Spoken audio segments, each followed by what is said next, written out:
Rekan-rekan media yang saya hormati, hari ini 17 Desember 2023, Presiden Republik Indonesia dan Perdana Menteri Jepang telah memimpin bersama KTT perayaan 50 tahun ASEAN Jepang di Tokyo. Terdapat 5 mata agenda pada KTT ASEAN Jepang, yaitu yang pertama pembukaan, yang kedua adalah 2 agenda dijadikan satu, yaitu mengenai Review of ASEAN-Japan Relations serta Partners for Peace and Stability.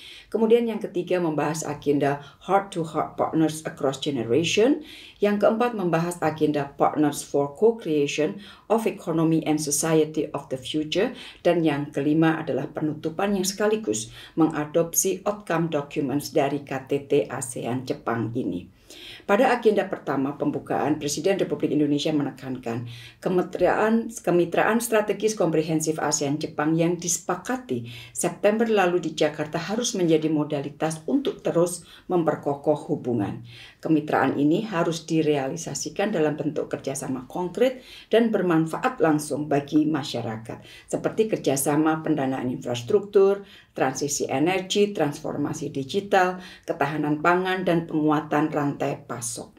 Kemitraan ASEAN-Jepang juga harus berorientasi masa depan membangun New Generation Partnership untuk menjadi jangkar bagi kemakmuran, perdamaian, dan stabilitas kawasan.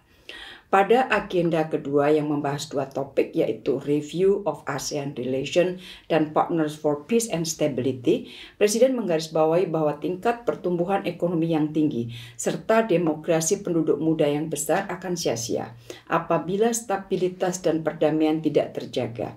Karena itu, ASEAN dan Jepang harus bahu-membahu menjadi bagian dari solusi untuk menjaga stabilitas dan perdamaian di kawasan yang dapat dilakukan dengan 3 cara.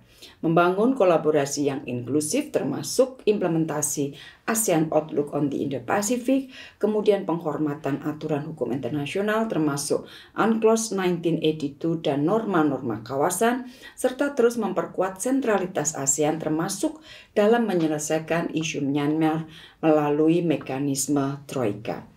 Agenda selanjutnya adalah Heart-to-Heart Partners Across Generation, dilakukan dalam format working lunch.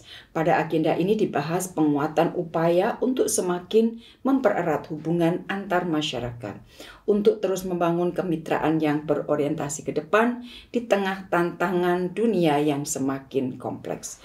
Presiden Republik Indonesia juga menegaskan bahwa fokus kerjasama ke depan juga harus dapat membawa masyarakat ASEAN dan Jepang untuk menuju transformasi era revolusi industri 5.0.